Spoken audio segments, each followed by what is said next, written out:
home, the big announcement made by UltraTech, and it's planning to expand its presence in the construction value chain with an entry into the wires and cables business. Nigel is here to tell us more. Nigel, good morning. What's UltraTech up to here now? Well, that's right. UltraTech has proposed to make their foray, extend its presence in the construction value chain. What are they proposing? They're proposing to put on a Capex of close to around 1,800 crores over the next 2 years. They're looking at setting up a facility at Bharuch, Gujarat. And the funding will be by a mix of debt as well as internal accruals. Remember, it'll be very, very small for them in terms of a Capex.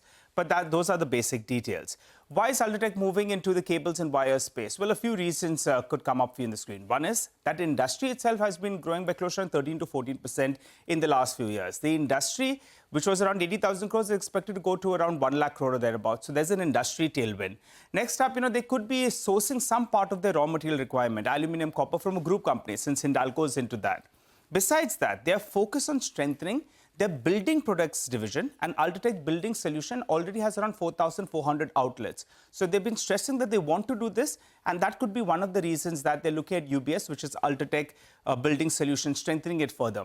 If we're looking at the margins, well, the margins in the cables and wire business, going by the industry peers that we have, it's in the vicinity of around 8 to around 12%. UltraTech currently does more than 15% of margins on the cement, core cement business. But in terms of return ratios, the ROC of the cables and wires business actually will be better than what they're doing in the cement business itself. So margin a little bit lower, but return ratios will be better. What will the street not like, though? So the street is a little bit concerned about capital allocation. One would think that they would actually use this money to further strengthen their presence in cement, because they are being rock solid out there. They are the big king of the ring out there. So the street would have liked them to focus more on cement. So some queries on capital allocation. The second point is you already have Grasim, that already is into paints. One argument is maybe they should have done this cables and wires for a wire Grasim. So those are the 2 points out there. How do the numbers stack up? Well, if they're putting close to around 1,800 crores, that will be close to around 10% of the total annual Capex that they do. On a cash flow basis, they generate more than 10,000 crores. So funding is not an issue. It's very, very small for them in that scheme of things. And what could the revenue potential be? Well, going by industry estimates, around 4 to 5 times asset turnover. So you're putting close to around 1,800 crores. The revenue could be around 7,000 crores or thereabouts. And you're looking at margins in the vicinity of around early teens, 11 to around 13% or thereabouts. So once it ramps up, it could do around 700 crores or thereabouts, which will be close to around 5% of UltraTech's EBITDA, say, in the next couple of years.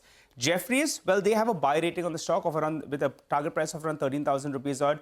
They are not ruling out, maybe we'll see a knee-jerk reaction, but they say if you see some kind of weakness in the stock, it's actually an opportunity to get in. So UltraTech making its foray into the cables and wire business. I'll tell you what, for UltraTech it could be mildly negative, but the cables and wires listed players could be very nervous in today's session. We'll watch out for that nervousness today. Nigel, thanks a lot for that.